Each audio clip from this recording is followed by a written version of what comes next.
छत्तीसगढ़ सरकार ने निजी क्षेत्र के कर्मचारियों और औद्योगिक संस्थानों से जुड़े श्रम कानूनों में बड़ा बदलाव लागू कर दिया है। छत्तीसगढ़ दुकान एवं स्थापना अधिनियम 2025 को राष्ट्रपति की मंजूरी मिलने के बाद नए प्रावधान पूरे राज्य में प्रभावी हो गए हैं। नए कानून के तहत महिला कर्मचारियों को आवश्यक सुरक्षा प्रबंधों के साथ नाइट शिफ्ट में काम करने की अनुमति मिल गई है। साथ ही निजी क्षेत्र के कर्मचारियों के लिए वार्षिक ओवरटाइम की अधिकतम सीमा भी बढ़ाई गई है। राज्य सरकार के अनुसार बदलती औद्योगिक जरूरतों, 24/7 सेवा क्षेत्र और वैश्विक आर्थिक परिस्थितियों को ध्यान में रखते हुए यह संशोधन किया गया है। नए प्रावधानों के तहत अब यह कानून केवल उन दुकानों, कॉरपोरेट कार्यालयों और व्यावसायिक प्रतिष्ठानों पर लागू होगा जहां 20 या उससे अधिक कर्मचारी कार्यरत हैं।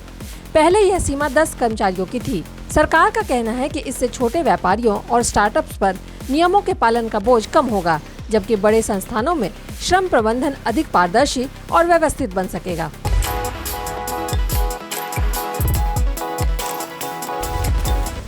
छत्तीसगढ़ में नक्सलवाद समाप्त होने की घोषणा के 100 दिन पूरे होने पर कांग्रेस ने भाजपा सरकार से बस्तर के विकास को लेकर जवाब मांगा है। प्रदेश कांग्रेस संचार विभाग के अध्यक्ष सुनील आनंद ने कहा कि सरकार को बताना चाहिए कि 31 मार्च 2026 को किए गए वादों पर अब तक कितना काम हुआ है। आनंद शुक्ला ने कहा कि सरकार ने नक्सल प्रभावित प्रत्येक पंचायत को 2 करोड़ रुपया देने और बस्तर के विकास के लिए 50,000 करोड़ रुपए का विशेष पैकेज लाने की घोषणा की थी। तो सरकार अब ये बताए कि घोषणा के 100 दिन पूरे होने के बाद भी इन पर अब तक क्या प्रगति हुई है और कितनी राशि जारी की गई है।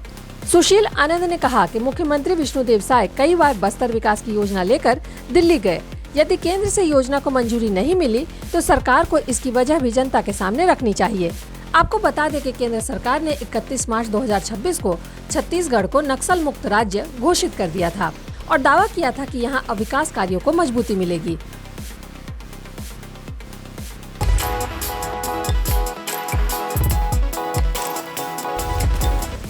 रायपुर जिले के आरंग विधानसभा क्षेत्र के नगर पंचायत समोदा में भाजपा पार्षदों के कथित सामूहिक इस्तीफे का पत्र सोशल मीडिया पर वायरल होने के बाद राजनीतिक हलचल तेज हो गई है। वायरल पत्र में नगर पंचायत के उपाध्यक्ष सहित 5 भाजपा पार्षदों के नाम और कथित हस्ताक्षर दिखाई दे रहे हैं। हालांकि इस पत्र की आधिकारिक पुष्टि अभी तक नहीं हुई है।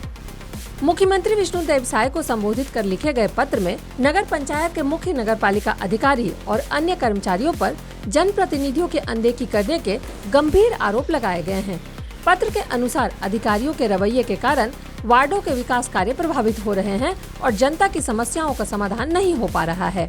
इस कथित पत्र में यह भी दावा किया गया है कि पार्षदों द्वारा कई बार लिखित और मौखिक रूप से मांग रखने के बावजूद जनहित के कार्य लंबित पड़े हैं। फिलहाल इस मामले में न तो संबंधित पार्षदों ने और न ही प्रशासन की ओर से कोई आधिकारिक बयान आया है, लेकिन यह पत्र सोशल मीडिया पर वायरल है।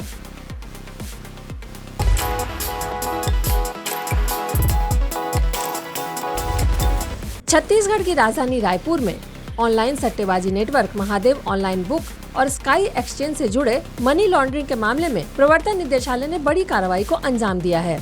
केंद्रीय जांच एजेंसी ने इस अवैध कारोबार से जुड़े व्यवसायी, विकास कर और उनके परिवार के सदस्यों और करीबियों की कुल 940 करोड़ 77 लाख रुपए की संपत्ति को अस्थायी रूप से कुर्क कर लिया है। रायपुर में ईडी की क्षेत्रीय इकाई ने ये कदम prevention of money laundering act के विशेष प्रावधानों के तहत उठाया है। ईडी के मुताबिक इस नए अटैचमेंट ऑर्डर के तहत कुर्क की गई संपत्तियों में देश के वीआईपी क्षेत्रों जैसे दिल्ली, गोवा और नैनीताल में स्थित आलीशान आवासीय कोठियां, कई व्यावसायिक जमीनें, विभिन्न कंपनियों के इक्विटी शेयर्स और बड़े पैमाने पर किए गए फिक्स डिपॉजिट और अन्य संपत्तियां शामिल हैं। प्रवर्तन निदेशालय का आरोप है कि इन सभी चल अचल संपत्तियों को खड़ा करने के लिए महादेव ऑनलाइन बुक और स्काई एक्सचेंज के माध्यम से कमाए गए काले धन को सफेद किया गया था।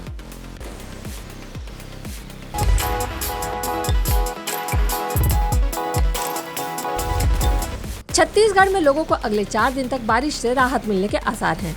मौसम विभाग के मुताबिक अगले 4 दिन अधिकांश जिलों में हल्की से मध्यम बारिश होगी, जबकि कुछ स्थानों पर गरज चमक के साथ बौछारें पड़ सकती हैं।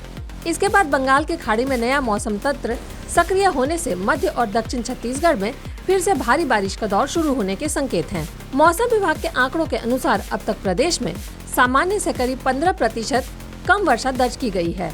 बारिश की कमी का असर खरीफ फसलों की बुआई पर भी पड़ सकता है। हालांकि आगामी सप्ताह में अच्छी बारिश होने से स्थिति में सुधार की उम्मीद जताई जा रही है। विभाग ने किसानों को मौसम पूर्वानुमान के अनुसार कृषि कार्य करने की सलाह दी है। वहीं लोगों से भी बारिश और आकाशीय बिजली के दौरान सतर्क रहने की अपील की गई है।